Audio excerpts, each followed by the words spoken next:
Bonjour, bienvenue à la gare de Vallée-Jonction. Je suis le chef de gare ici. Vous êtes d'abord dans la deuxième gare de Vallée-Jonction. La première a été construite en 1879, était toute en bois et était énormément plus petite que celle-ci où on se trouve actuellement. D'abord, avant de parler de Vallée-Jonction, de sa gare, parlons d'abord comment ça le chemin de fer est arrivé ici en Beauce à Vallée-Jonction, en fait dans la future municipalité de Vallée-Jonction, parce que le chemin de fer est arrivé vraiment entre les paroisses de Saint-Joseph et de Sainte-Marie à l'époque.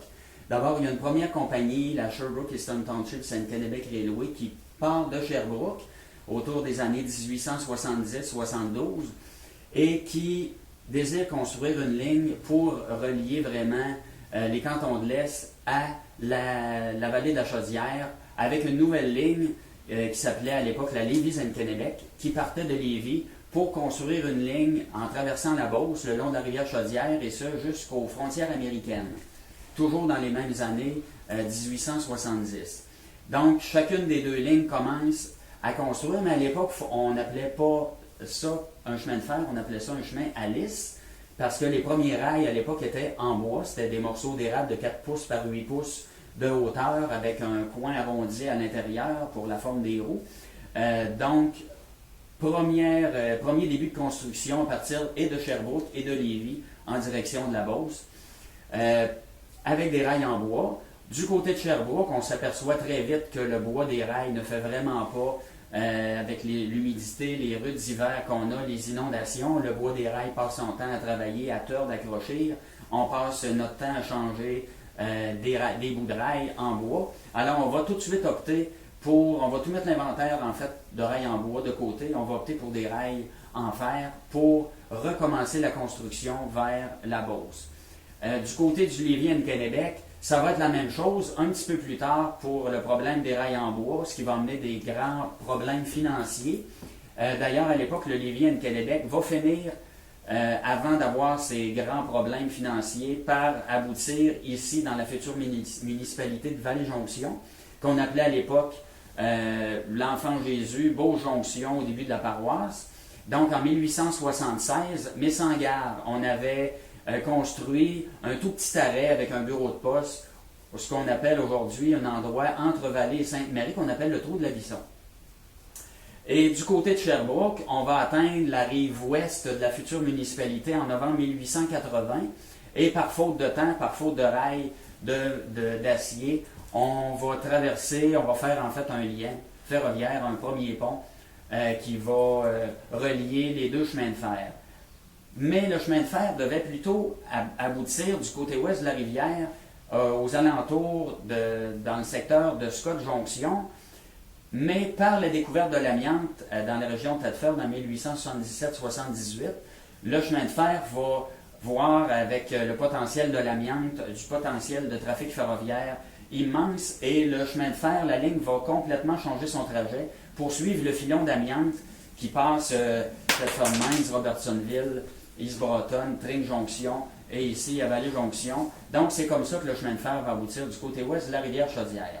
Donc 1881, on va avoir du côté du Lévis & Kennebec en mars des problèmes financiers. Les financiers à l'époque, ceux qui financent vont devoir déposer leur bilan, messieurs La Rochelle et Scott, et on va vendre sur le perron de l'église à la grand-messe du dimanche matin du 22 mars 1881, par vente de shérif, tous les actifs du Lévis & Kennebec pour un montant de 192 000 $ à l'époque, et la valeur frôlait le million.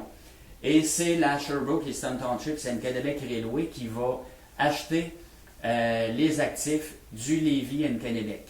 Par contre, à cette époque-là, cette compagnie-là, pour contrer ses problèmes financiers, va en 1875 changer de nom et devenir la Québec Central Railway Company. Le siège social qui est à Sherbrooke va être alors déménagé à Londres, en Angleterre, parce que le capital vient de l'or anglais du côté de l'Angleterre.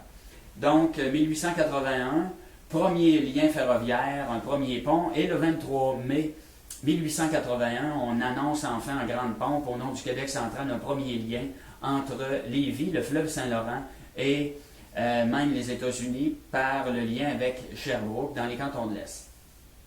Il y a déjà une première gare en 1879 qui va avoir été construite par la Lévienne Kennebec. Donc, une première gare une vingtaine d'années avant même la fondation de la future paroisse de l'Enfant Jésus, qui va devenir Beaujonction du nom de sa première gare. Il y a bon nombre d'employés déjà dans les années 1900 qui travaillent à la gare. On parle de 135 employés du chemin de fer qui viennent sur les quais de la gare, autant des ingénieurs, mécaniciens de locomotive, employés sur la voie, employés dans la gare, chefs de train, chefs de gare, qui vont venir prendre leur poste à chaque matin. Et à cette époque, malgré qu'il y a seulement environ 450 personnes qui demeurent dans les limites de la nouvelle paroisse de l'Enfant Jésus, il y a déjà 10 000 personnes, 10 000 voyageurs qui vont transiter à la gare de Vallée annuellement à cette époque. C'est donc dire que la gare de Vallée va, dès ses tout débuts, avoir une importance vraiment primordiale sur le développement stratégique du réseau. D'ailleurs, Vallée-Jonction a été pendant plus d'un siècle le point stratégique, vraiment le point névralgique des activités du chemin de fer Québec central. On parle dans les années 1880, le rajout autour de la gare, bien sûr, entre autres, d'une partie du village avec des hôtels, des magasins généraux, mais des installations ferroviaires, tables tournantes pour tourner les locomotives à vapeur à l'époque, ateliers de réparation des locomotives, puits à charbon, tour à eau pour alimenter les locomotives avant chacun de leur départ, des ateliers pour entreposer des voitures pour opérer sur la voie ferrée manuellement, des petits pompeurs à bras qu'on appelait à l'époque. Et petit à petit, la cour va devenir, avec le nombre grandissant de convois ferroviaires, va devenir de plus en plus étroit.